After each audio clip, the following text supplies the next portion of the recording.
Thank you so much. So I'm Anna, and I'm going to moderate here today. And we will also have Dr. Emma Brändlund online. So she will participate also. What comes to my mind, my immediate mind, when I think about or when I hear Kashmir, without thinking very much, what comes to my mind? Beautiful pictures, beautiful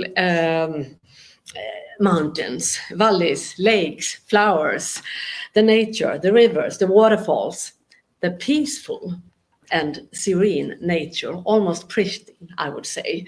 That's how I see the image of Kashmir, probably from tourist brochures, I don't know, and media. The second image is, of course, that of the violence, the militarization, the brutality of this extremely long conflict in one of the world's most armed area. And this image includes mostly men, wounded men, dead men, and funerals.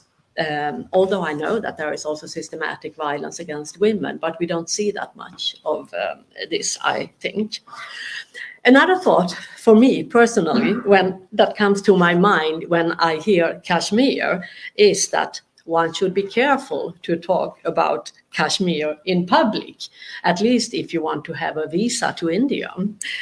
It depends, of course, what you say, but it may jeopardize the possibilities to obtain a visa for India. It hardly never happened that the Indian ambassador in Sweden phoned us at Sassnet when I was the director there some years ago. But if it happened, and it did a few times, it always had to do with Kashmir. Something after a seminar or something we had published. Today we will discuss the Kashmir conflict from a perhaps a little different approach than what we normally see in the media and how politicians talk about it from a feminist perspective. And we have three speakers here, and we will start with Emma, who will be online and talk for 20 minutes. And then Amrita will talk for 20 minutes, and then Natasha for 20 minutes. And we please save the questions for afterwards, so that otherwise there will be too many interruptions, I think. So I will hand over the word now to Emma from London. From Bristol. Bristol. Oh, Bristol, I'm so sorry. Sorry. Can you hear?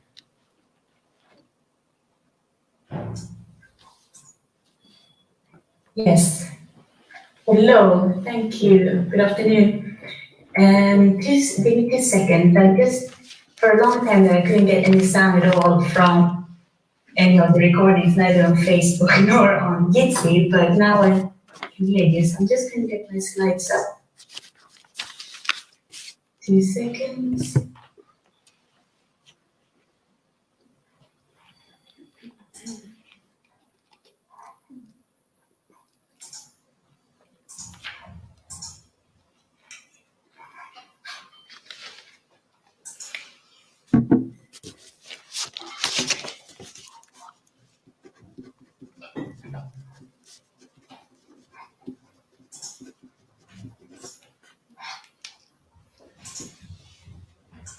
Just 2 seconds.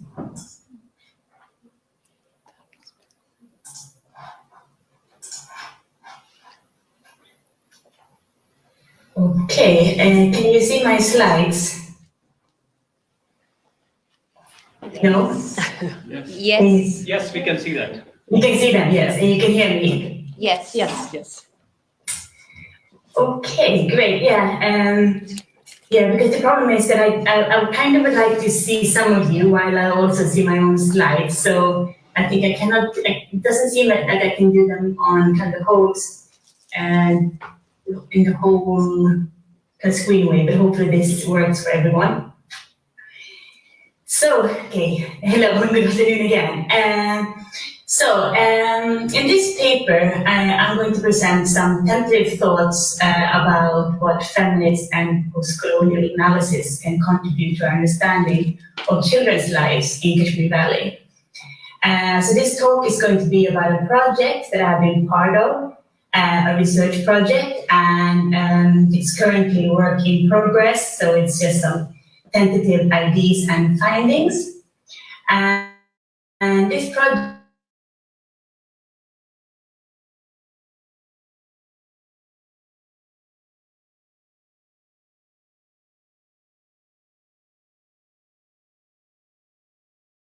expression to improve in well-being and particularly in terms of mental health.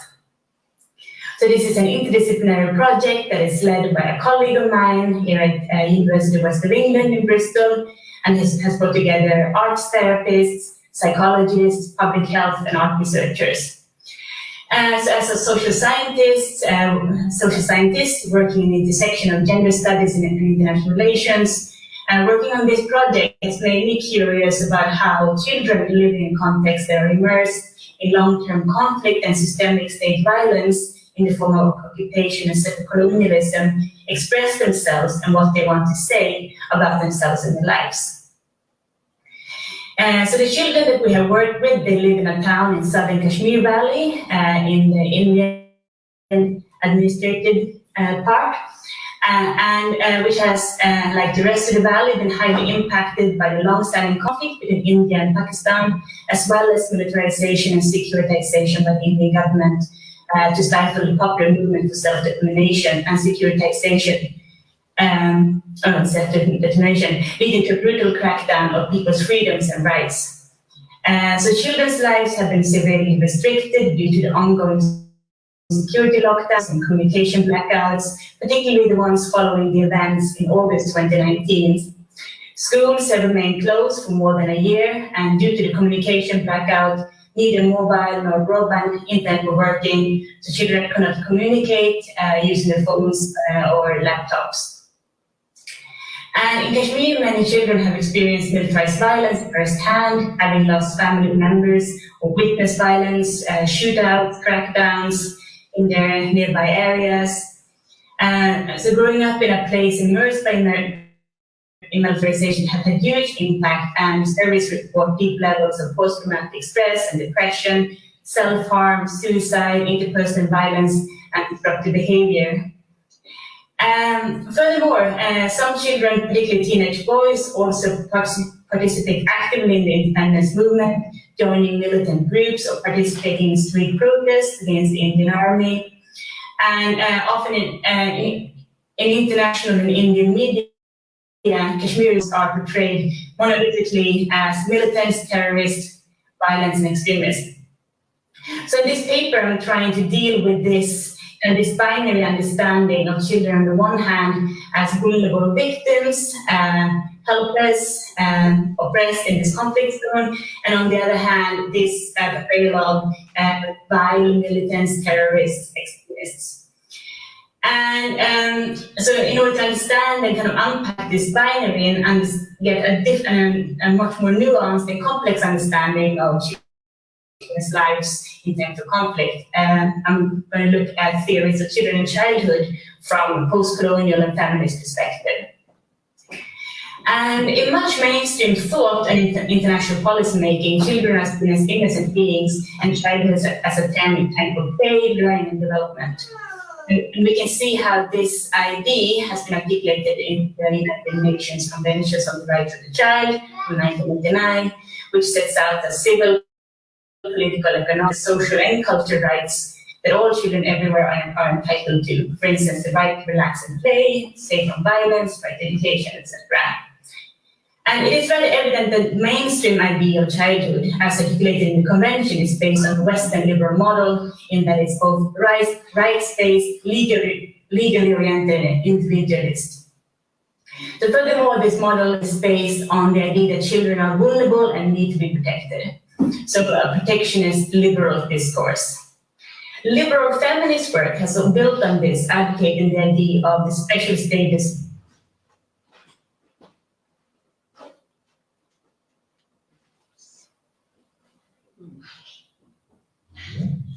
Hello, I'm back.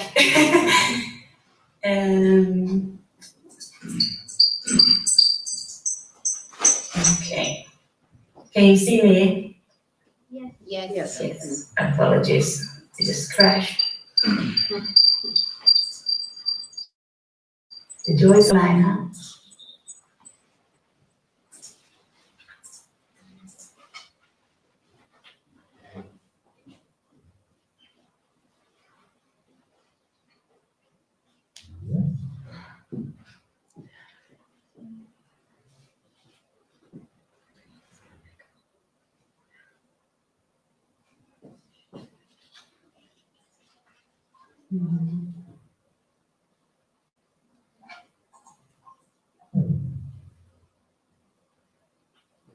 I think there are two of me here now, so it's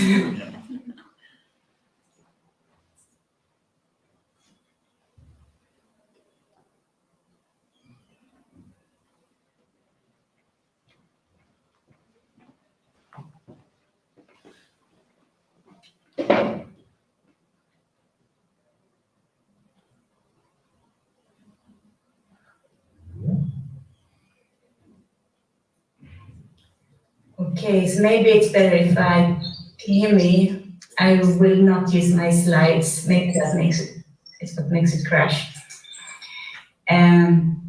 So where were I? Okay. Yeah, that's fine. Yeah. Apologies, I don't know what's going on. So yes, so I talked about the idea of children as vulnerable and need to be protected. So a protectionist liberal framework. So liberal feminist work has built on this, advocating the idea of the special status of the vulnerable girl child as something that is an object to protect. And this is this kind of specific status of the vulnerable girl child is something that we have seen in development discourse, education policies, etc. And so you can see here how in this the operation of binaries such as good childhood, bad childhood, west, east, rich, or poor, operating in these discourses around childhood in this liberal framework. And so this is something that post-colonial scholars have noted. Katrina Lee Koo argues that the liberal notions of childhood create an idealized notion of childhood, which is based on an affluent Western perspective. It fails to directly theorize the lives of children who live different lives, those who work outside or inside the home, those who engage in political activities, and those who commit violence, whether it's organized and non-organized violence, and these lives then becomes kind of the optic notion of victimhood. So children whose experiences do not fit the remnants are seen as deviant, and the childhood is marked as moral, immoral. So furthermore, according to Huyuin, children are constructed as apolitical, so they should not only be free from political obligations, such as voting, say, participating in political protests, but also are seen as incapable of political agency. So locating them in the private sphere, away from politics and the public. So critical feminists are building on this argument and argue that this idea of the vulnerable girl child idea fails to consider the socio-political context in which the vulnerable girl is situated. So for instance, Srinivas and Palagopalan in their respective work argues that access to schooling in some communities in India, their works focus, is deeply embedded in hierarchies of caste and class, and so hence intersection analysis is needed. And therefore, these activities activities need to address educational gaps, can not only be individualist, but also need to be structural and target dominating hierarchical structures. That these are based on caste, class, race, gender, or intersection of these. So furthermore, feminists have also, in other contexts, responded to this essentializing discourses that treats women and children as paralytic victims in the area of conflict and conflict and humanitarian response. We often see this through the narrative of women and children, and in one word, and the ones who are vulnerable and need protection. And furthermore, post-colonial feminists have highlighted this dualistic process of on the one hand, infantilization of women, and on the other, the feminization of childhood, which is also as part of the colonial project. So Anne McClintock writes about how the idea of the family and its hierarchy are protected to the colonial imperial projects, the paternal imperial ruler governing immature colonial subjects.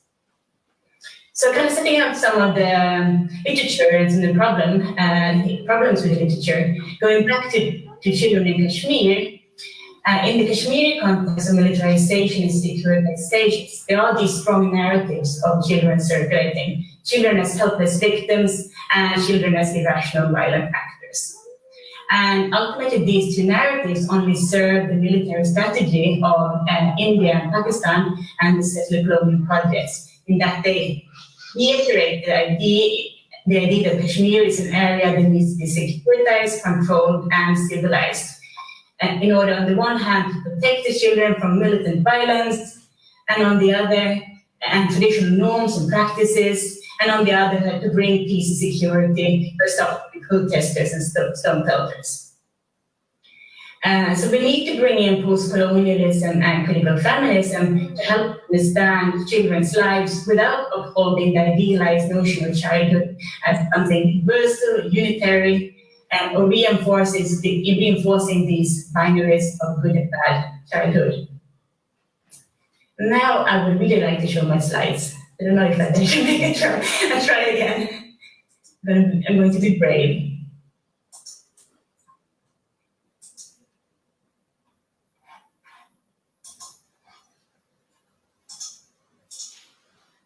Okay. So in this project then, our students followed an arts-based theory program that in short followed the lifespan of a butterfly. So from laying the egg, through the hatching of the egg, through the arrival caterpillar, to the metamorphosis into a butterfly. So many of the arts productions that the children produced were revolved around the butterfly life cycle. So they're very beautiful, very creative, full of imagination and play. And the arts activities gave the children an opportunity to express themselves with colors, shapes, and textures, but also words, song, and body movements. They got a chance to explore fantasies and dreams, their futures, but also to create stories about their lives and their communities. So even though many of them were quite fancy, quite fun, quite joyful, but there were also some interesting expressions in the arts productions that demonstrates agency and resistance to the political hegemony of the state and kind of political consciousness and movements of resistance. So as I said, this is still work in progress. We're still kind of working on categorizing, analyzing production. But I wanted to share some of the things that we have seen so far.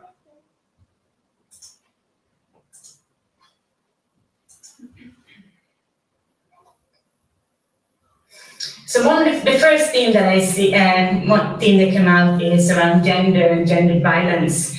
And so we can see many, some productions are talking about gender violence, gender structures and hierarchies, either within the family or local community, or in kind of far away fairy tale lands.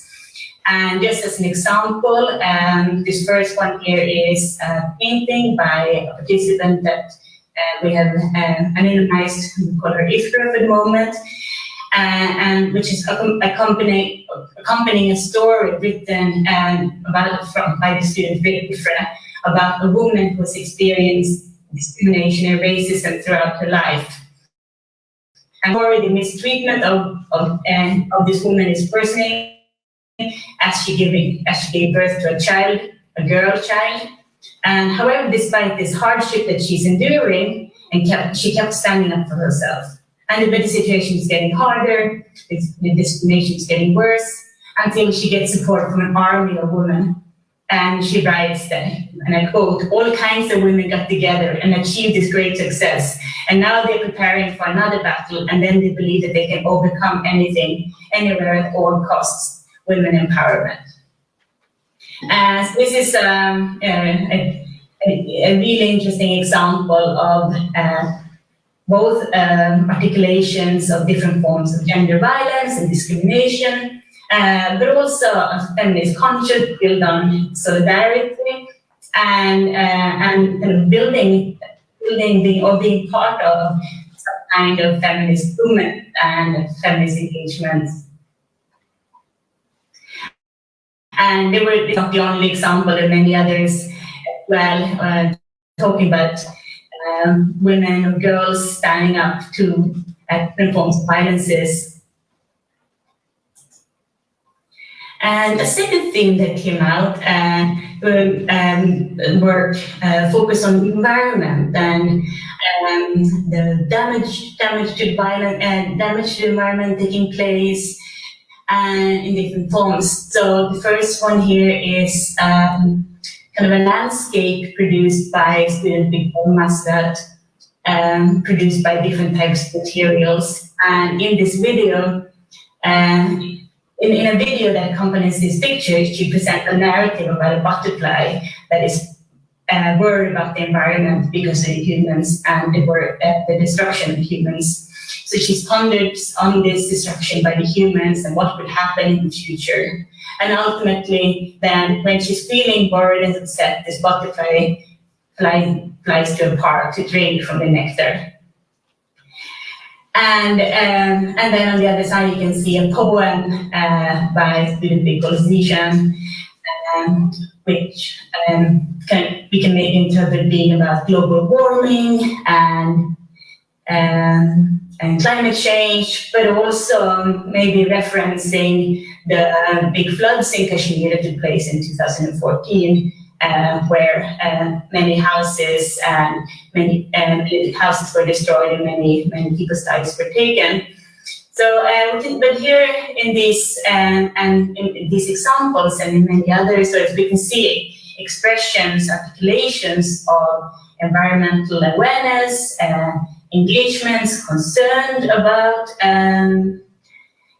deterioration to nature and violence, to nature and environment, and kind of and discussions about what to do about it.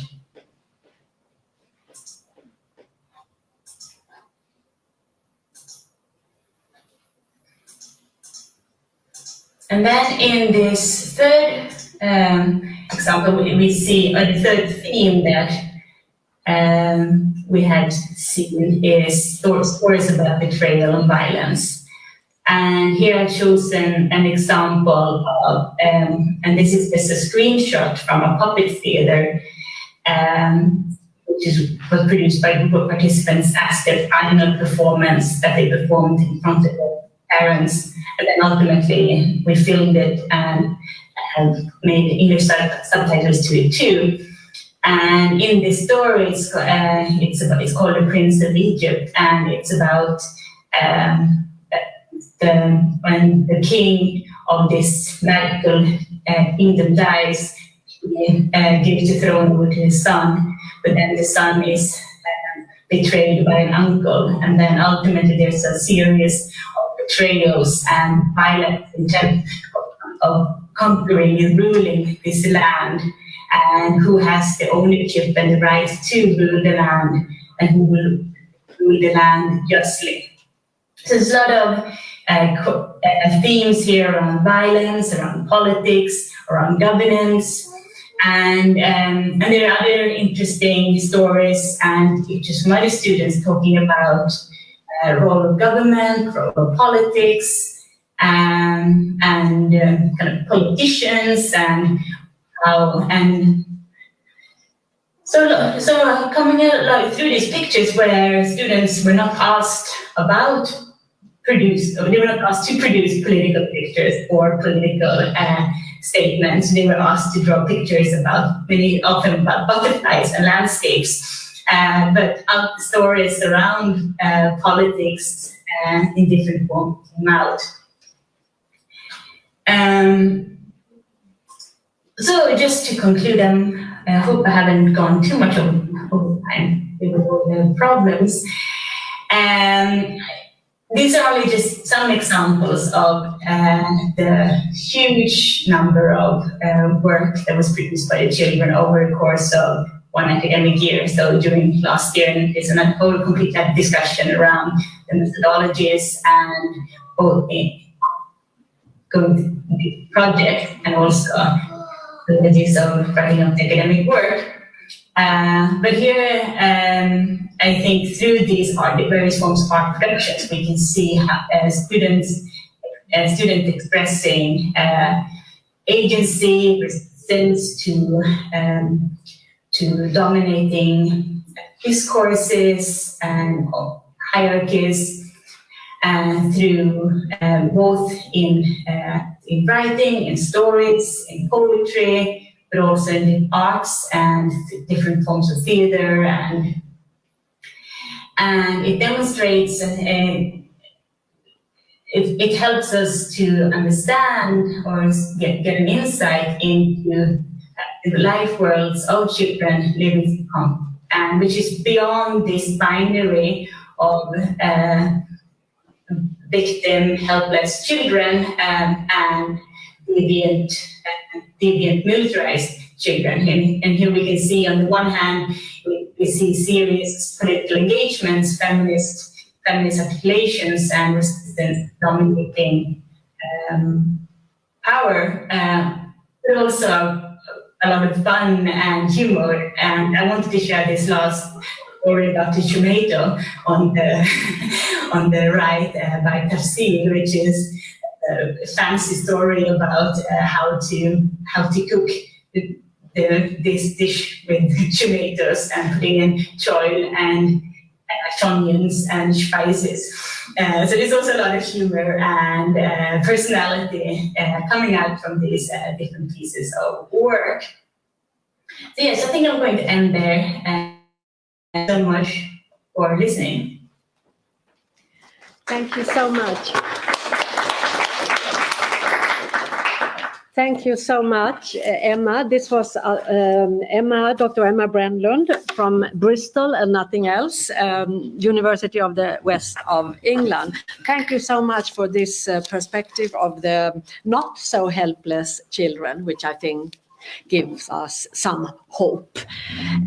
So I will now give the word to Dr. Amrita Ghosh, who also has some slides. Please.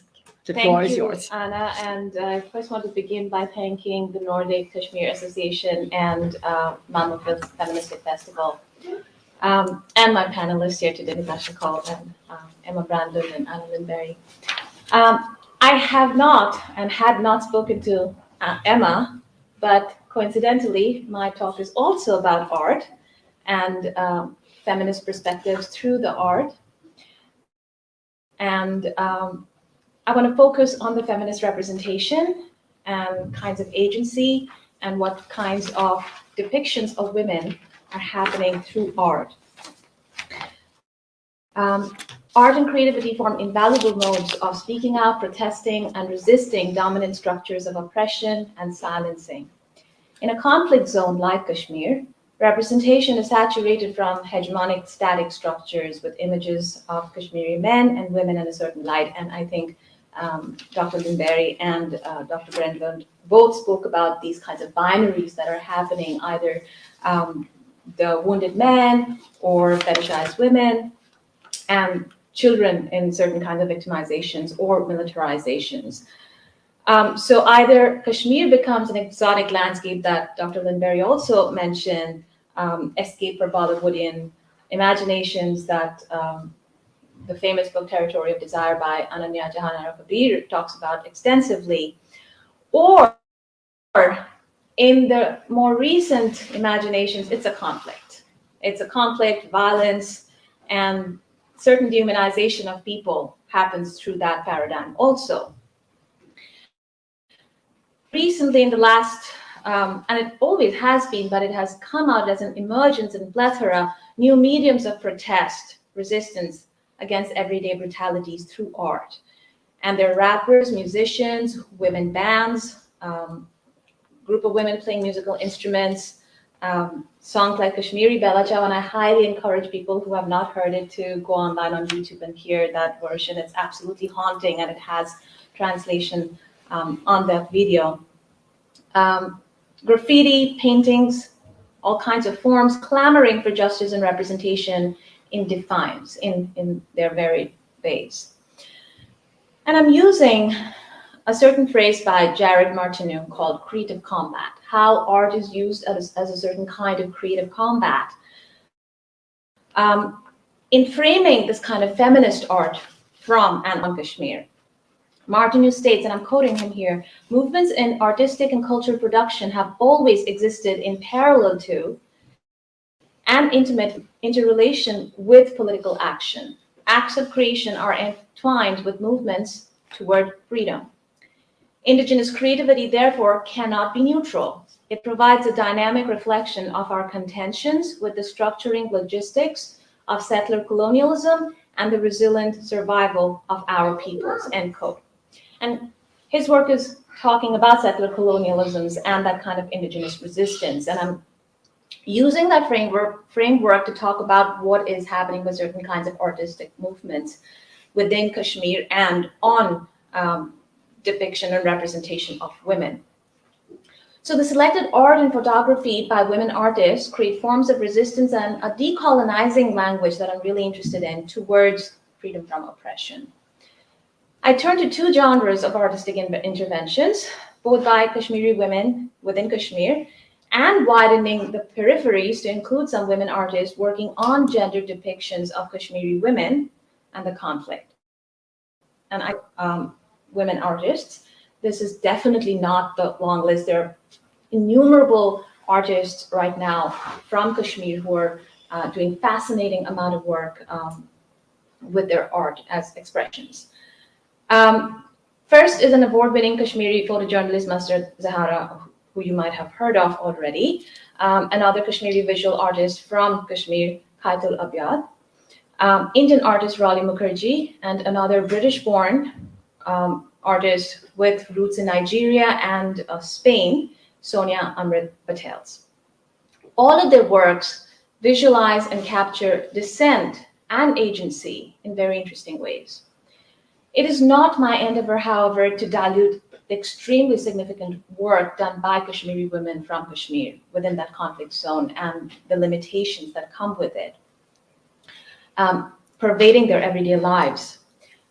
But what I'm trying to do is widening the sphere of artistic representation to show how art also starts manifesting a certain community, a dialogue, and radical possibilities that link women across boundaries to present a feminist global solidarity with Kashmiri women.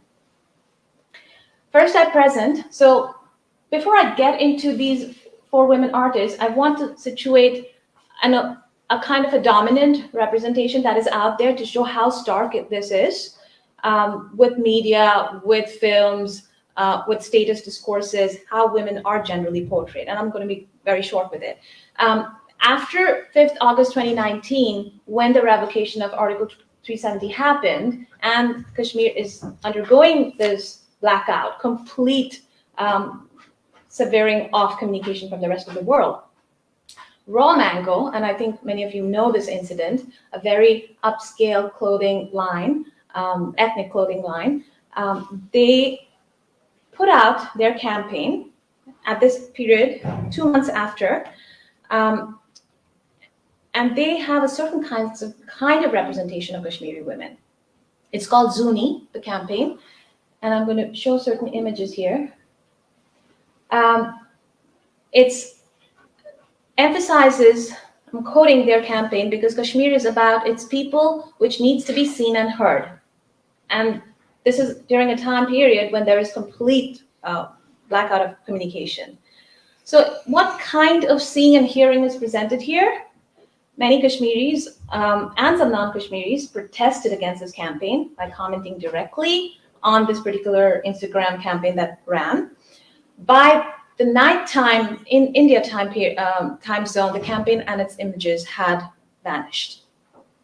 Raw Mango also came out and issued a public defense, not an apology, but a defense saying there is an assumption of intent and they were removing the campaign images due to public sentiment. And you can see the kinds of images here of the women. So there's this stunning traditional clothing. The campaign name is plastered across the face, a very metonymic suggestion of this kind of fetish produced about Kashmiri women. The face doesn't matter. Literally, if you see, it's on the woman's face. She's also surrounded by women, not exactly clear sort of silent, empty of subjectivity. And I'm showing these images to show the kinds of fetishization and profit that is garnered from a silenced people during a time when they're undergoing the worst kind of blackout. And this has been the longest. There's been so many of them in years and years. To switch to a different kind of art and resistance in photography, photography in Kashmir has always played a role in representing the valley in the colonial past, also emerged as a critical tool of social witnessing in the past years or so through photojournalism. Deepti Misri's work on photography in Kashmir provides, she states that it provides a counter to the larger discourse of territorial desire in a particular article called "This is Not a Performance." And Emma and both of you talked about this kind of images that are saturated in the media within this militarized state. The dominance of such photography on women that I'm interested in, either as mourning or grieving, and there is a place of agency for that, definitely, but I'm interested in the kind of vulnerability and victimization it produces. And Deepti Misri studies photographs of eminent photojournalist Altaf Qadri and the role of photographs played in protest, documenting the conflict, and states that, and I'm quoting her, one of the central aspects of the APDP, Association of Disappearance, Parents of Disappearance People, protest relates to the use of photographs and the photography by the protesters. APDP members use photographs as a kind of proof in the face of state denial. So photography really creates a certain space to speak that. And photojournalism in Kashmir has thrived in a certain kind of early 2000s. It has been there, but it has come up with a really vital role in social witnessing. Alex Campbell and Charles Crichter discussed gender in photojournalism and explained that women are still underrepresented in photojournalism and do things differently because they gain access to the world of women, subjects who otherwise would remain underrepresented. So I begin with showing a couple of works by photojournalist Masud Zahra from Srinagar, and this is the first photo here. Zahra herself claims that one of her larger drives to become a photojournalist in Kashmir was because, and I'm quoting her, stories and perspectives of women have largely been ignored and buried in the Kashmiri and international media. I want to document the untold stories of women. This unraveling or having the camera's gaze on the women of Kashmir also carves out a certain emotionalization of the conflict zone, a term coined by Lady Cholyaraki. So in this first composition, I'm interested in the slice of this daily life that is upheld under surveillance. We literally see the form of military authority and an invisible violence that is visualized in the photo. The image perhaps is of a mother and the two kids accompanying the children on a day where it is curfew. The caption underneath had said, and Zahra herself explains it's a strike. That was the caption given. The streets are empty, signifying a curfew, and the frontal view of the photograph is blocked by a soldier with the back to the camera, the gun peeking out, if we can spot it on the left. The children are looking away, but the mother's face has this defined look directly towards the soldier. In the photo essay Strive, which comprises of this particular image and some others, Zahra explains the use of monochromatic black and white colors to capture the mood of sadness, suffering. Black and white create the kind of focus and distance. There's also a brooding element hanging in the photograph with the everyday violence palpable in the lives of women and children. The darkness of the image also creates a focus on the subject and yet removes us from it, that this is not our lives. The spectators are distanced from the scene. I'm going to move on to the second image here by Zahra also. For the lack of time, I'm rushing a little bit. This is a second image titled The Photograph of Kashmir. And Zahra provides the caption, as the whole world is under a lockdown, and many comments seeking tips from Kashmiris who have suffered the worst state-imposed lockdowns in the recent years. I want to use a picture of everyday here to let the world know how the lockdowns are different here. This scene is also from the street, a mother and two children walking by, three of them holding hands, children looking at the camera, the mother's gaze downwards, away from the camera, and a slight frown is spotted on her face, if you can look intently. The image is especially striking to me in the way that the barbed wires are sprawled in front of them, the intertwined sharp edges visible to us, the spectators. Again, it creates a haunting reminder of the cage-like situation that this conflict has created. Stellan Windhagen and Anna Johansson's work on everyday resistance also highlights that agency is historically tangled with everyday power and contingent due to changing context. They call it resistance studies, and how agency can be located in the everyday lives, the practice of the everyday. James Scott also introduces the phrase everyday resistance, this every different kind of agency. One doesn't involve the visible rebellion or this kind of subversion and rise. And there's a lot of writing that has been done on this everyday sort of agency, also from Dr. Call's edited book, Can the Kashmiri Women Speak? I go on to the next couple of images. The next visual artist is Khatul Abiad, and she uses her art to document the truth, as she calls it. Quoting Abiad, living here comes with the responsibility of telling the truth, and talks of her art as visual documentation of her stories and truths. There's this macabre element. This particular image is called Children at War, and you can see that the skipping rope that they're playing with is actually a barbed wire, denoting that kind of brutal militarization of children. She began her art in 2016, surging conflict, and started doing graffiti first. She hauntingly states in an interview, quote, "We try, despite all the shutdowns, curfews, and surveilled life." The second image artwork by her is called The Dance of the Dead, and this was extremely poignant. I remembered Rabindranath Tagore's 1936 use of waterproof ink series on women, and he's not really known about his art. Of course, it's a kind of an ignored subject, but there's this ghoulish, unsettling aspect to the women dancing amidst death, looming around, also a reminder of the half-wives, the mothers waiting for the missing sons, and kins in the family. Both of the images that I showed, and the next one also, called Women, and this is a kind of Tagore's artwork from 1936 that I wanted to compare with. This is the third image by Khatul and Abiad, and this is called Women from Kashmir. And this is also the same kind of black and white, but what is interesting in this image is women are all standing as if watching something in front, witnessing in this looming darkness around them. There's this comforting stasis, also questioning the in-betweenness of life and death in all these paintings. The next, I'm going to skip around to a new artist that I have come across due to the lack of time, that I know that I have very little time. This is Sonia Amrit Patel. This one is called Kashmiri Winter, and she is interested in portraying questions of agency on Kashmiri women.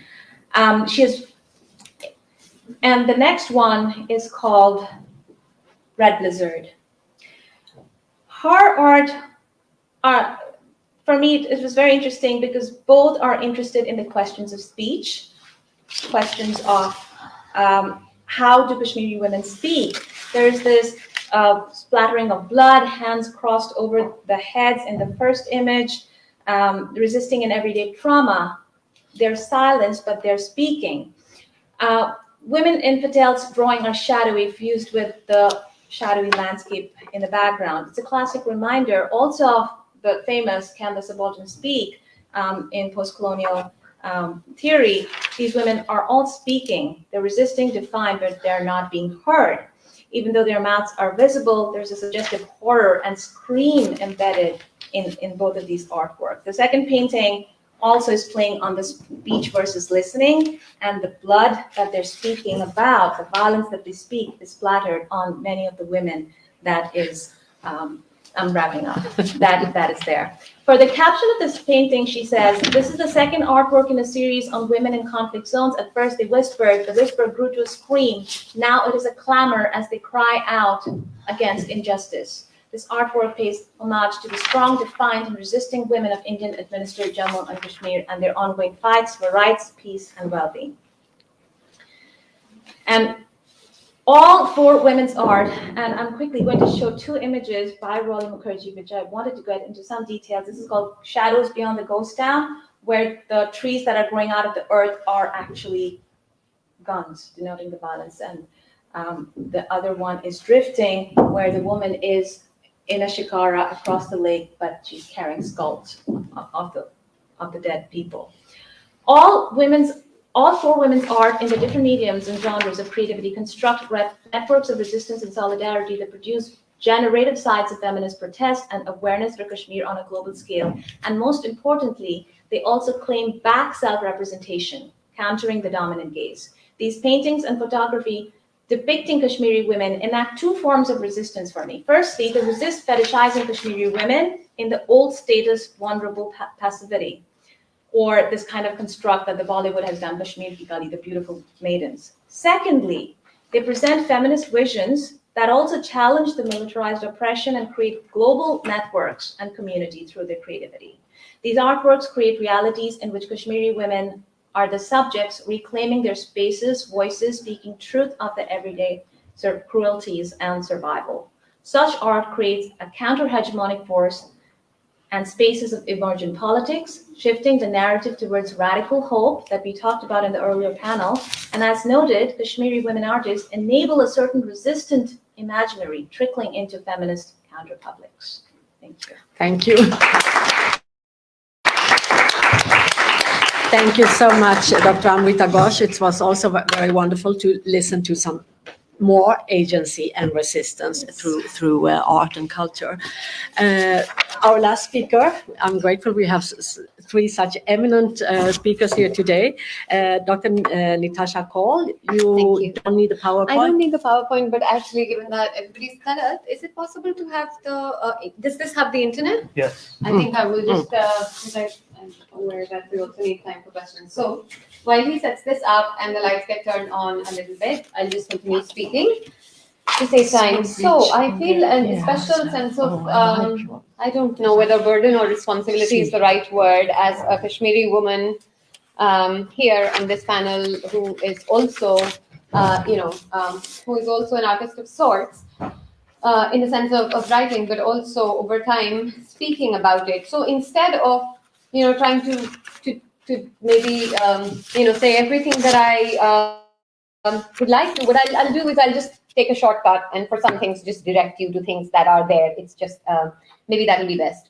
So, right. So there isn't just the one Kashmir. There are many Kashmirs. There isn't just one kind of Kashmiri. There are many kinds of Kashmiris. And there is a systematic way in which oppression and parameters of who can say what is structured for different kinds of Kashmiris based on their location in terms of their identity and their geographical location. And it also, I mean, to audiences outside of India, it may seem strange, but the way that a very historically resilient structure like race works in the Indian context is caste. So to anyone from the region, every single person, all of us, literally our surnames, our second names will tell you a lot more. It's like they are codes. They will tell you something about which part of a country we are from, what our caste status may be. That would not necessarily tell you very much about class, about socioeconomic class and other vulnerabilities. It may not tell you whether one is, suffering from disability or something else, but it will tell you some very fundamental things, just the surname. So it's that structural, right?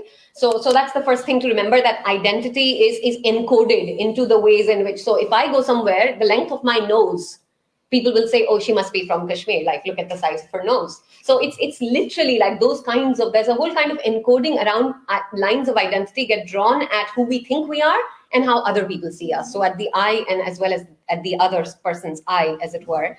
So there's that. Then so there are many kinds of Kashmirs, but the territorial obsession, and this is something that I spoke about in the earlier session as well, the territorial obsession of the post-colonial, which is the decolonized, partition-created nation states of India and Pakistan, each of whom likes to imagine that they go back thousands of years. But actually, if you think about it, the specific identity India and the specific identity Pakistan only come into being in 1947, right?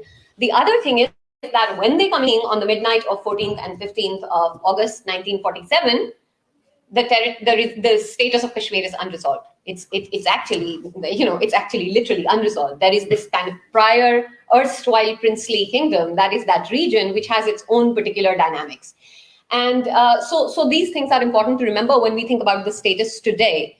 Now, what happens today is that there are, so from between then and now, we have two sets of competing nationalisms that are at work in the bigger countries and that are at work in Kashmir itself. So in the Indian case, you have a Hindutva idea, which is kind of more like a political use of Hinduism as a religion, which was the idea of India as a Hindu country, or as primarily a Hindu country where other people could exist, people of other religions, but their primary identity of everyone would be as Hindus, even if they belong to other religions. So Hindu, not so much only as a religious, but as a political identity. And but at the time, of course, India did not end up being a theocratic nation state. So therefore, there wasn't a state religion, and for all its problems, and there were hundreds, thousands, but for all its problems, that version of Indian nationalism did not function in quite the same way, in quite the kind of way that we see the version of Indian nationalism that is at work ever more now. So there is a contestation within the Indian nation state between a Hindutva and a kind of more developmental secular sorts of nationalism, or at least one that aspires to be developmental secular sorts of nationalism. Now, somebody could say that for the Kashmiris, both were the same. I would disagree. I would say if we say that everything is the same, then we're really not saying very much other than that everything is complex. I think there is a continuum, and what one kind of nationalism makes possible more overtly, the other kind has a different way of trying to do that discursively. So there are differences, and those differences matter. It matters that Gandhi may have had 1,000 problems, but Gandhi was not the same as the person who assassinated him, right? So there are differences, and those differences matter. So there's this kind of thing that's happening within India and within Pakistan as well, between secular and more kind of secular developmental sorts of nationalism versus the more religious sorts of nationalism. In the Indian case, of course, there's the complication that the region itself has also, there's Kashmir Valley, there's Jammu, there's Ladakh, there's all of the other bits that were part of the erstwhile princely kingdom but now get bracketed or claimed here and there and have different, not necessarily all with the same interests. So it's if you want to think about something closer home, and if you're not familiar with this, and if you want to think about Europe, think of the Balkans. It's like that in some senses, the kind of the patchwork nature of it all. However, now coming to the present, as I was saying earlier in my panel, and I will just where we were discussing the book, that these kinds of nationalisms are all essentially territorial. No matter what, who's kind of holding up the flag. The idea is that we want the territory, we want to claim the people in its name, and that we want to be seen as being democratic, but we don't care for popular sovereignty. So this tension between democracy and popular sovereignty, of course, goes back a long time in history and is evident everywhere. But the idea that a democracy can be had simply by having elections is, of course, problematic, yet it's what we see everywhere. Democratic outcomes are basically held hostage by, everything from finance to algorithms. And that's what's happening in the region as well. Now, in Kashmir, of course, there's another kind of problematic divide. And here is where I want to go to some of the things that that will hopefully, and I'm only going to go to some, how do I press enter? Okay. That I hope that I can just go to the English version of this and then click on a few things so that I don't have to repeat myself, because there are a few kind of images and articles there that will make this much more easier, make my job much easier here. Here, Kashmir. So, this is one I want to show you. Is this open, the link? Yes. Is it in a new window? In a new window. This one. Night first once the okay. No. Oh. Sorry, I wanted it in the new window. How do I do that? The first one. First one was. I see. So how do I go back? Close it. You can just close it. Close this window and it'll go back to the previous page. Oh, interesting. So now double click here. That's this one. Okay, excellent. Thank you. While that loads.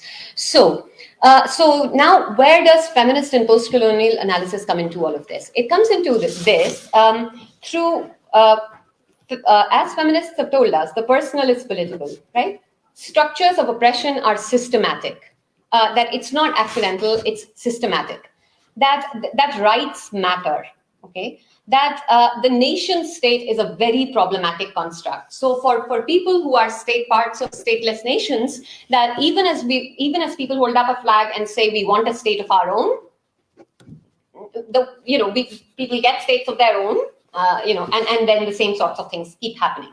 So the struggles, in a sense, are unending, but nonetheless important. So the nation state as a system, the very idea of having these nation statist systems that see power and rising power a certain way, which means that today for countries like India, China, Brazil, whatever, to be seen as rising powers, to be as powerful as the former powers, means to be able to do things with the same amount of impunity. So it's as if the underlying kind of metric for measuring what powerful states are is fundamentally flawed and does not really care for things like human rights. It's selectively used. It's a very hollow discourse, and the idea is not to give it up, but to keep pointing out the selectivity and the hollowness with which human rights discourse gets used.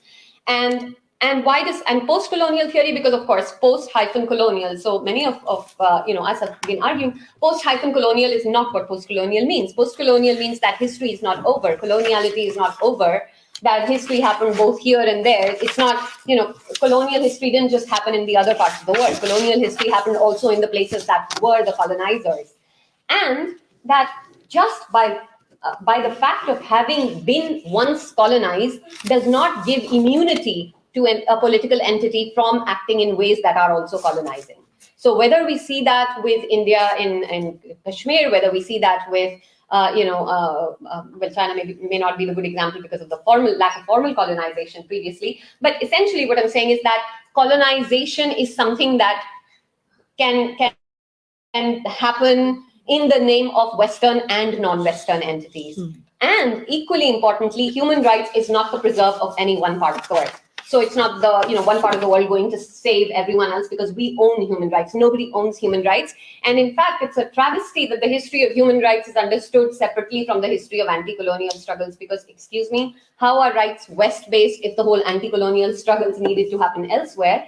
And equally then, for the rest, for places like, for leaders in India or Brazil or elsewhere today, to say that human rights is a Western concept is magnificently flawed. Like, how on earth could human rights be a Western concept? And you should be the last people to be saying that. But the reason you're saying that is because what unites these tyrants and oppressors and problematic people globally is selective readings of history. Is a very selective work of memory, how they choose to kind of tell the stories that they do. So in the case of Kashmir, these analyses are relevant in order to show some of the complexity of what is happening. So what is happening at the moment is that with every passing year, we see fewer rights for people who live there. There is a fundamental arbitrariness to how power is exercised. We also see a continuous weaponization of Kashmiri Pandit sufferings as a rationale for doing what is being done to Kashmiri Muslims. This is deeply problematic. And as someone, again, anyone from the region will tell, well, she has a Kashmiri Pandit surname. it is really important for us to tackle this head on. It doesn't do anyone a great justice to say, Kashmiri Pandits, nothing ever happened to Kashmiri Pandits. Of course, Kashmiri Pandits as a Hindu minority, forget about the fact that what they were doing, etc., or the fact that some of them work for the state. Kashmiri Pandits were a minority and they were driven out. And the struggle in Kashmir also has competing versions of it. There is a radical Islamist version, which does not have the same level of tolerance for other faiths and minorities. And those would be the people who wouldn't have a problem with the Taliban, and that is real and it's true. But that doesn't mean that there aren't also people who want to think of freedom in ways that are actually liberating and much more tolerant and pluralistic for everyone. So I think it is important for us to tackle that head on, so that it doesn't keep getting used by the right wing in India to say, oh look, you're denying this. Nobody's denying anyone's pain. But the different communities' histories and memories get, to quote a very kind of Agha Shahid Ali, a Kashmiri American poet. And if you haven't read his poems, I mean, there's a book called A Country Without a Post Office. You should definitely try and get a copy. And in that, he talks about the way in which your history gets in the way of my memory. That these kinds of splits and differences between different communities are have just gotten so entrenched. And as with any conflict, the important thing is to ask who benefits. Keep on.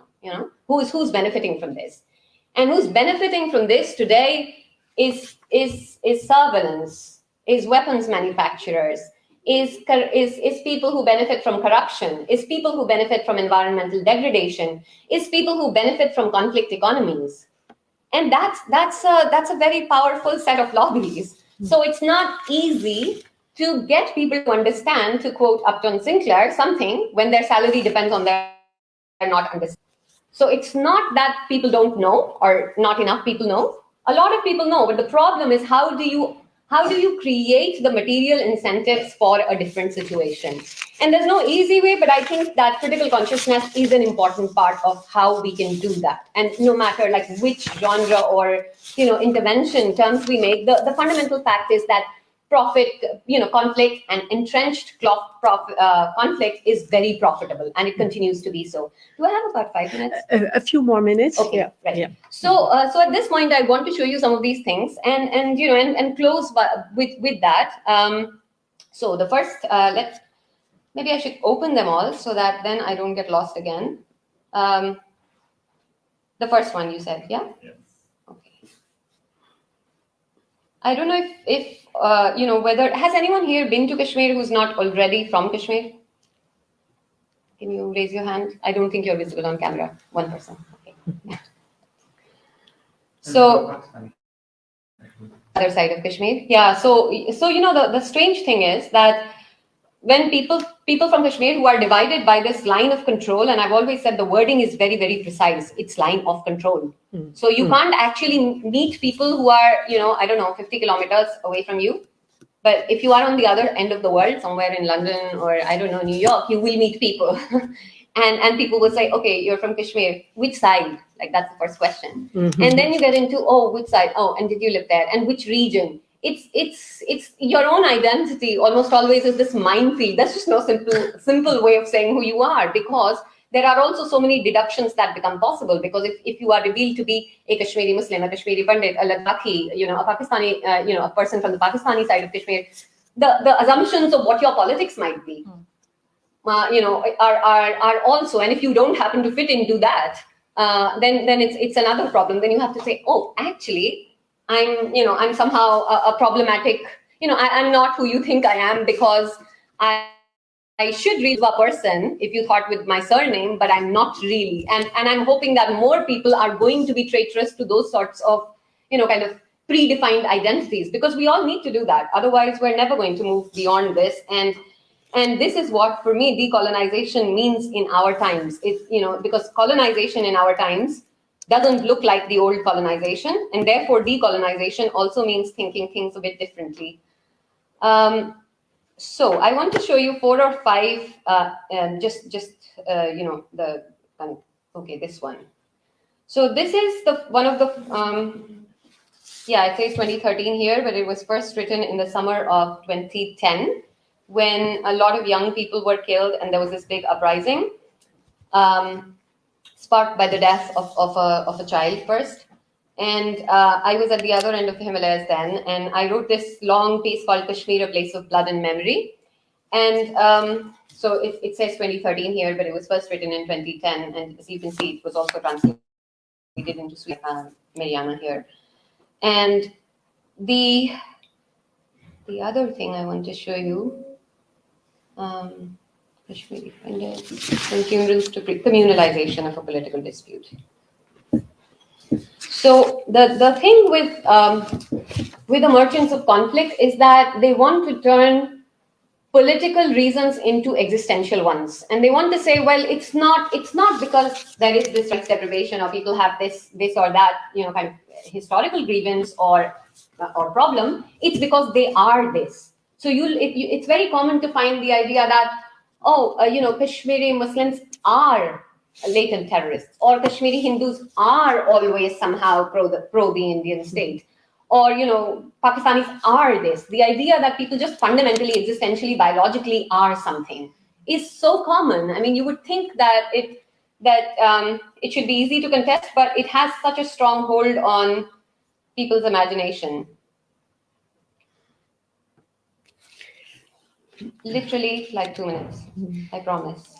As soon as I'm finished opening, I won't need time to show them the thing. I just need to open them. Because, yes, this one too. And there's one on the revocation. Yeah, this one. Okay, now I'm done. So now I just want to show you 7 or 8 tabs, and from each one I want to just pick out something and say, okay, this is right. I'm just going to agree here. So this is a photo essay that was published on August 15th. This is Indian independence, the day of Indian independence, historically in 2017. So this is so these are all pictures of Kashmir I've taken. This is one from the top of a hill outside the city of Srinagar. And you would see that the fundamental differences, this is, so to Indians, Burhan Wani was a terrorist, to Kashmiris, he was a hero. You would, militarization of everyday life, graffiti, also around color. So, again, identity codings and historical racism, Indians being darker than Kashmiris is also seen as a point of superiority because of course, historical colonization. So anyone who's fairer is better. There's also that. So this is kind of an area of downtown. This is what, the beauty, and then it coexists with this sort of kind of degradation and neglect, and that gets perpetuated because there's so little administrative responsibility in and accountability. This is a graffiti that was 8 lakh Indian versus defenseless, uniformed, it should say, terrorists for military. And so there's this one. And then of course, the touristy version of it. Women, this is the APDP meeting. So I think the speakers previously have mentioned, sorry, I'm pointing there. The woman in the teal colored thing sitting like that, she's Parveena Ahangar, who's an association of parents of disappeared persons chairperson. And she's known globally for, for this, they would do this kind of memorialization of the disappeared. And now doing even all of that is just hard. This is from funerals to freedom. So here I'm arguing that funerals and freedom, funerals and demonstrations in Kashmir become a seamless cycle. That a funeral results in being, protests, which results in people being fired at, which results in demonstrations, which results in funerals again. It's a cycle. And I draw upon Lauren Berland's theory of affect to say that, okay, thank you, honestly, just done. That, that there's, that in the case of Kashmir, what we see is a cruel optimism, that the desire is an obstacle to the flourishing of India as well, and possibly to Pakistan as well, to continue this dispute in this way, and yet it goes on. This is Kashmiri Pandits are a pawn in the games of Hindutva. As you can see, recognition of ground realities is really important. Kashmir Wala, this is everything I cannot tell you about the women of Kashmir. Place of blood and memory, one of the earliest things I wrote on this, and the reason I wanted to specifically bring this particular article up is because I refer to, oh, that's very funny. Unless there's a reason why this website, okay, this is extenuating circumstances. A map of divided Kashmir has vanished from there. That's very, very funny because it shows India, Pakistan, China controlled bits of Kashmir, and that doesn't exist there anymore. I don't know if that's a computer thing or that has just vanished. I'll have to find out. But here I talk about how, Kashmir the exotic and Kashmir the cruel are the two ways in which Kashmir is perceived, literally, like Kashmir the exotic and Kashmir the cruel that we see. This one is, so what else do I think I want to tell you? That the dispute is political, but it has been communalized, very successfully communalized, in a way that one fears that it just needs so much more effort to get people to see the political problem anymore. That now it's just all become visible only through the prism of religion, and you're with us or against us. Indian obsession with Kashmir by way of a gendered analysis, that, that how the violence is through representation. Again, Amrita mentioned that previously, Emma as well. Cartography and possession, this desire to possess that, Kashmir gets feminized. Finding the ways forward. So I think the way we talk about it as scholars is also important. As scholars, as theorists, as people, because we should not keep repeating the entrenched paradigms. And that is so important. That, and let's keep talking about it when people aren't dying in that large a number. This is what I really kind of gets to me. Because when there is an attack and 50 people die, it's all over in global media, right? But when people aren't dying is when the media people need to be talking about it, when we all need to be talking about it. Because otherwise, what sort of an incentive does that give to the people there? That if you're not violent, nobody is going to listen to you. So for heaven's sakes, if you know media, please get people to talk about these things without there being spectacular instances of violence, because that's really important. A testimony. I'm not going to show you this, but I will urge you to please read the testimonies of all of the people that were presented. I won't go into the points either. I do want to say China is to Xinjiang as India is to Kashmir. Parallels with Xinjiang are often not seen, but if we think about the repressions, if we think about the ways in which surveillance is used, the way in which economies of repression are being created, that authoritarian thing, the idea that India is democratic, China is authoritarian, oh no, there's technologies of repression that transgress democratic versus communist authoritarian systems. So this is, there's much more detail there. And lastly, thank you so much for your indulgence, Anna. Coloniality as development. So I just want to leave you with this idea of what I call econo-nationalism. This is it was published this year, but it's post-2019. The idea that now, just like, so what is the parallel between Indian rule on Kashmir now after 2019? There's a feminist lens, there's features of Indian coloniality are why feminist? Because denial of consent, paternalism, enforced silencing, lack of accountability, the same sorts of things that we see as relevant from a feminist perspective when looking at the oppression of women, that their view does not matter, their consent does not matter. It's the same ways, the arbitrary exercise of power, the paternalism, I know what's good for you, you may not. Arbitrariness, divide and rule, humiliation, and a problematic idea of development, that the liberation is being done in the name of development. So like femo-nationalism, like homo-nationalism, where liberatory ideologies like feminism or rights for all people are used to, what's the right word, to think wash or to kind of, claim people in the names of spurious nationals. In the same way, development is used as a way of practicing something that, development is used in the service of a nationalism that works in order to, enable a colonial exercise of power. That liberatory ideas are used in order to dehumanize people.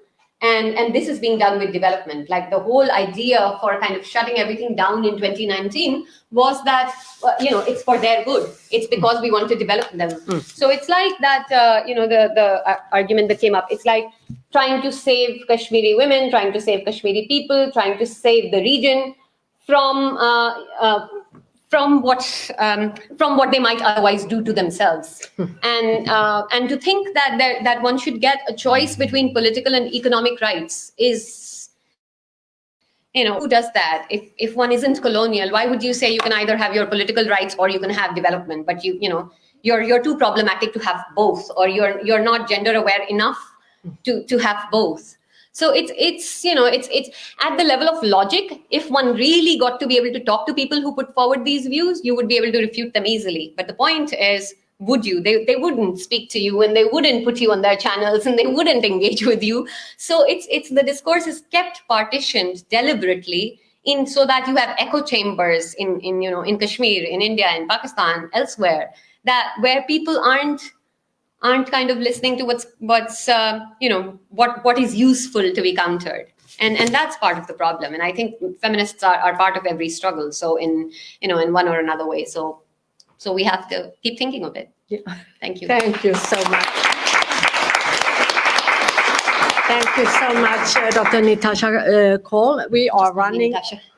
Just call me Natasha. Okay, yeah. We are running a little bit late. We had some technicals at the beginning, and each speaker's a little bit, a few minutes, but you were so interesting, all of you, so it was really hard to just cut off.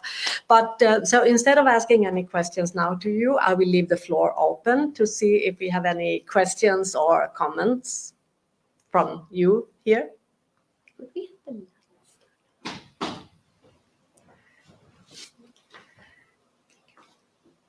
To any of the three amazing speakers we have had here? So we Please. talked about art. How does it help Kashmir in the long run? I mean, I don't see it helping Kashmir cause at the moment, because you see the government, it doesn't listen to people, it doesn't listen to anyone, and it has been continuously the same way. Yeah. How will it help? You said there are many, it's helpful to different people, like arms organizations or others. How will art help Kashmiris or the Kashmiri cause? Who would like to answer? Because I can go. Because they how will art help anything? I think it's possible to ask that of art helping anything at all. But one, it helps the people who are doing it. It helps them be able to get through their everyday life, because resistance isn't just about doing spectacular things. It's also about being able to get through your day when you're just madly surrounded by an endless situation that has very little hope for you. So it helps them live. So even if that art isn't art in the sense that it's put up in galleries, if it's just people writing or painting or whatever or taking pictures, it helps them, and that's important. Because it's a mode of their expression, and it's important. And histories are long. So what gets written and painted and photographed today, in 100 years, 50, 75 years time, that will be a testament, a kind of a testament of our times. That's part of the archive of the people. So it's helpful in that way. Now, if you want to say, how does it help the cause? I don't know, because I would ask you then, is there just the one cause? I think right now there is a lot of, it's a very kind of divided situation. We can say, well, yes, the cause is self-determination, the cause is freedom, but it isn't like a struggle in the usual sense, in that there is a leader that has a lot of support and that this is what the cause is. Right now, it's just totally fractured and splintered, and there are all sorts of nefarious collaborations also that are part of how the landscape is divided politically. So there isn't a straightforward way that art could be part of that cause. However, art is sought to be manipulated by different people. So so for a certain kind of Indian liberal or global Western liberal, from a certain kind of liberal perspective, it's possible just to be good to these suffering people, and therefore just to kind of just be good to them, just save them without trying to know too much about what they need to be saved from or what they want. So in that sense, there is an attempt to kind of, oh look, we had so the state might kind of do these dance theater things and say, okay, we are empowering the women. But like with any struggle, women's empowerment and women's control, it's like the Americans want to liberate Afghan women, and the Talibanis want to protect the Afghan women. and women become the battleground on which politics gets constructed. So it's in the same way. Everyone wants to empower the women. And, and from liberal sorts of perspectives, there are problematic ways of appropriating art, and that too happens. However, there are also ways in which art can say things that you can't in normal speech. So it's, in a story, you can say a lot more than you can in a newspaper article, because, it's fiction. So in a book, you can talk about things that you can't. I mean, the human shield incident, the way I describe it in this, I would never, there's no kind of other genre in which we would be able to speak about it in the same way. So art also allows you to say things in ways that may not be possible for people. And it makes people think. So yes, there are all of those interests, but thinking and liberation and emancipation is really is anywhere, I think, the work of a longer period of time. And it doesn't, I personally don't think that recourse to violent means helps, because it ends up claiming the lives of Kashmiri men. It's not, so people could say, oh, well, if people want to do that, yes, but if I think strategically, if I think the kind of India, US, Pakistan, whatever, if I think UK, if I think these states lack morality in how they exercise their, actions, I think there's also a lack of strategy on the part of liberation struggles in trying to think of, well, you have the might of these kind of, rising powers. I mean, realistically, it's just not possible militarily to achieve these objectives. So what one needs is for people to understand why something is wrong. And for that, you need people to talk. You need people to kind of, to understand. And that includes Indians. I keep saying this at the risk of sounding like a very problematic person, but no, people in India need to understand what's happening in Kashmir. Because one article that I didn't show you called Loving and Losing Kashmir, because as I said that a better future for Kashmir requires a moral renewal of India. That, people in India need to understand what's happening and why that's problematic. They need to know more about the histories than what is kind of easily available. So art helps there. It helps people, not in that kind of straightforward way, but one could just as well say, what's the point of picking up guns? I mean, what is it doing other than, kind of making people be more easily targeted as terrorists or killed or, leave behind a lot more suffering? So I feel like there isn't an answer, but there's a kind of multitude of things that need to happen. And art is a very important resource in all of that. Nonetheless, it is something that can be manipulated on any and every side too. Because the more neat your story is, the more easier people will believe you. If you say, I'm good and you're bad, or this person's good, this person's bad, easily, then, in a kind of very straightforward black and white way, of course, it's easier. So there's also that thing that happens within art anywhere. It's not unique to Kashmir, anywhere. And so it's so I'd say I understand why you think that it's not straightforward, but I think that art has a reason and a purpose.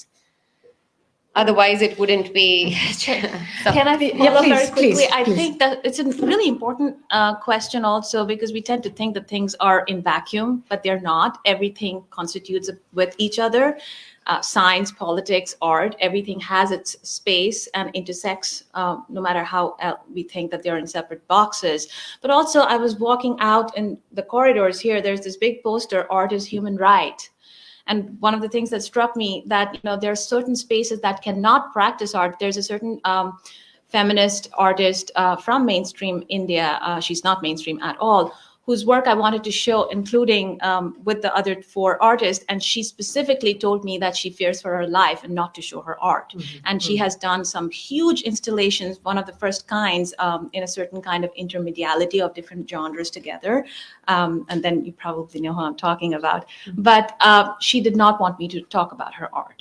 So art is dangerous. It can be extremely subversive, and it can change minds, as you absolutely said, that trickling of ideas is important, and art gives us manifold expressions of that. Writing, novels, different kinds of genres and mediums. So that helps in a kind of a political life of itself. Decolonizing mechanisms are possible through art.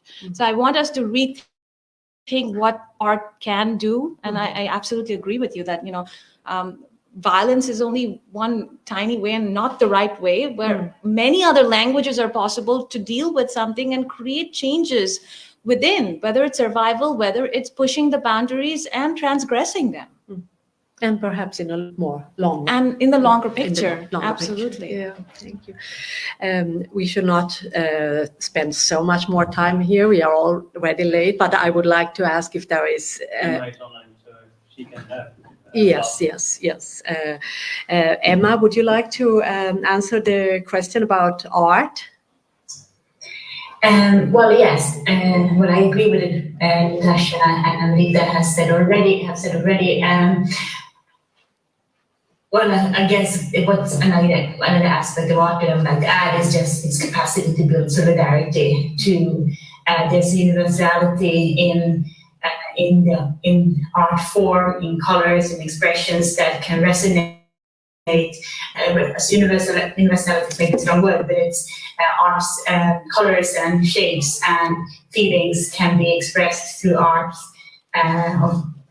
and they can travel much more freely and more openly than maybe words and slogans or academic text can. So we can see through the different expressions that Rita was showing and Natasha was showing in the presentations, how those conjure both feelings, experiences, conditions in these specific political contexts, and it gives us a chance to emphasize, to recognize, to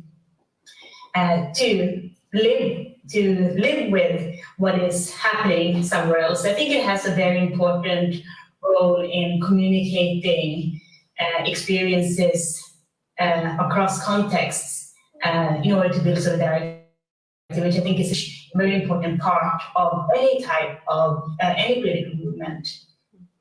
Yeah. Thank you so much. Can I add just one comment over there regarding the art? Actually, the problem is, okay, you showed that image, or who showed that image with two women and an army personnel there, right? So there can be another image where an army personnel is carrying a Kashmiri woman, helping her. I mean, how will 10, 15, 50 or 100 years later person differentiate whether there was oppression or they were helping people? So- it becomes really hard. Then. No, I think that's, sorry, please go go ahead. No, I'll speak up. Please. Well, you can totally see art being, as you mentioned, co-opted in extremely problematic ways. And, you have to read it with the larger picture of what is going on. And anybody discerning would be able to look at a plethora of the history is important here. And what happens is that there's subversive art, but art can also be extremely mainstream and cause those kinds of damages. But here's the thing I always think about: ethical reading, ethical futures and responsibilities. And all of us are talking about those kinds of subjectivities where we are interested in creating change. And one creates change and the other keeps the status quo maintained in a certain way. And so those are the kinds of differences that, spectators, viewerships are important in order to have a look at what creates those futurities that are more equal and more non-threatening and oppressive. And it's a clear juncture between the two. And just to kind of Last word here for today. yeah, I think just we have to stop. just as a last thing. So there's an ideal sense in which one thinks of art as it goes. Art should comfort the disturbed and disturb the comfortable. Yeah, that art has a purpose. Not all art is that, and I completely appreciate your question. I think it's really important to ask, it's not, there isn't anything kind of per se wonderful about the fact that somebody is doing art. So if the question is, does art do anything?